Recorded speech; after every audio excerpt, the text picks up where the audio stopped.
Hello 여러분, I'm TJ and today I want to talk about VFX. I'm not a VFX artist. Not really. Not yet.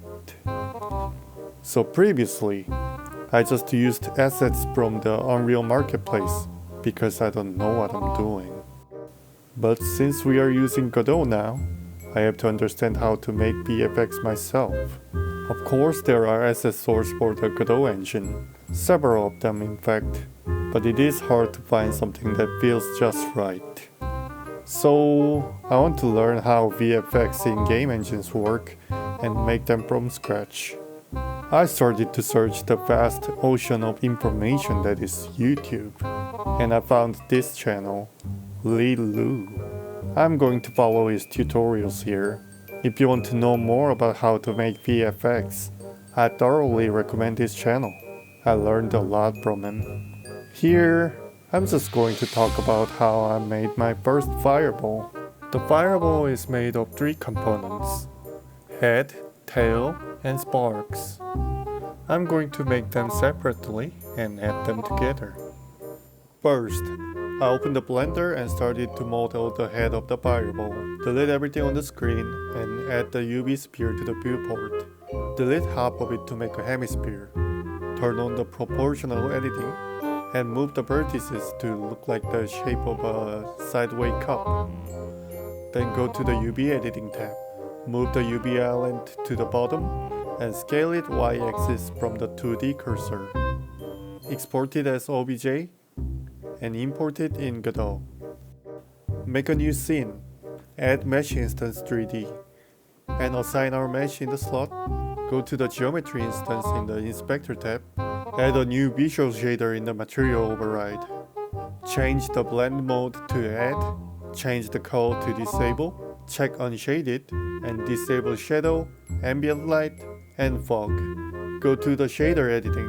Add a color parameter node to albedo and change the parameter in the Inspector tab. Add the noise texture to the shader and another texture 2D node with gradient 2D texture. Subtract 2 of them. Then it makes half of the mesh color a weird blue. It's because the subtracted value has become negative. Add a clamp node so that the value doesn't go below 0. Now half the mesh is transparent. Go back to the gradient 2D texture and move the points around so that the front of the mesh is visible and the back of the mesh is transparent. I didn't really like the noise texture, so I changed it and it looks a lot better now. To move the flame, add the UV panning node and a time node. Add multiply to the offset and set the value to move the flame. You can add a parameter to adjust its value in the inspector as well. The rear part of the mesh has this weird ring kind of artifact. It's because the UV coordinate of the Y0 and Y1 are basically the same. So I went back to the blender and moved the UV vertices a little bit up. Export it to OBJ again and import it in Godot again. Now it has gone. To fill the empty looking fireball head, add another mesh instance and assign a sphere. Reduce the segments and rings because we don't need those extra polygons. Add another visual shader. Change the blend mode to add. Change the color to disable. Check unshaded and disable shadow, ambient light, and fog. Assign a color parameter node to the albedo. Change the color. I want the ball to look a little soft, so add a Fresnel node to alpha. Check the invert option to be true, and add a float parameter to adjust softness. Now that the head part of the fireball is complete, so I'm moving on to the tail. Go to Photoshop and make a new file that is white, and I'm gonna paint the pattern of the mask. It's much easier to do with the pattern preview. After that is done, import the mask to Godot, add another mesh instance 3D, and set it as quad mesh. Make a new visual shader, and change the blend mode to add, change the color to disable, check unshaded, and disable shadow, ambient light, and fog. Connect the mask texture in the shader to the alpha, and connect the UV panning setup from before. Add texture 2D parameter, and change the type to color. Connect it through the sampler port to the albedo. You can change the color of the tail with the gradient texture. Multiply the alpha channel of the sampler port node and the mask texture so that you can change the transparency of the effect when you need to change the blend mode to mix. The tail looks good enough now, so I move on to the sparks. You need a GPU particle node for this one. Add new particle process material. Set the draw path to quad mesh and assign a material, standard material this time. Add a simple blurred circle texture in the albedo. Check use as albedo and is sRGB so that you can control the color in the particle process material. Set the shading to unshaded, disable ambient light and the fog. Set the blend mode to add, call mode to disabled.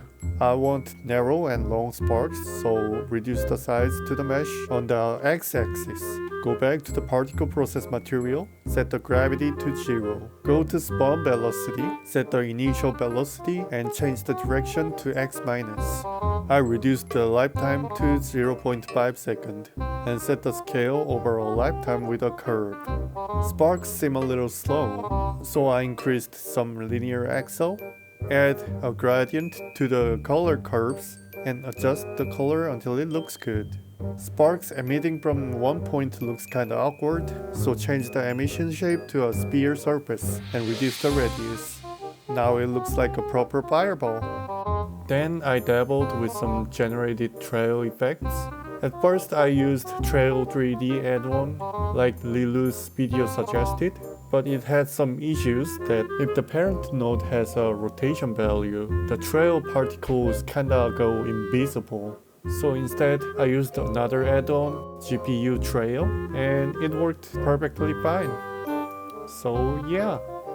Anyway, that was how I made my first fireball. This video has took me a long time, but this is just the first step to the VFX journey, and there's so much more to come, like always. But that's it for today. I hope you guys have a great day, and if you find what we are doing interesting, follow us for more. So, bye!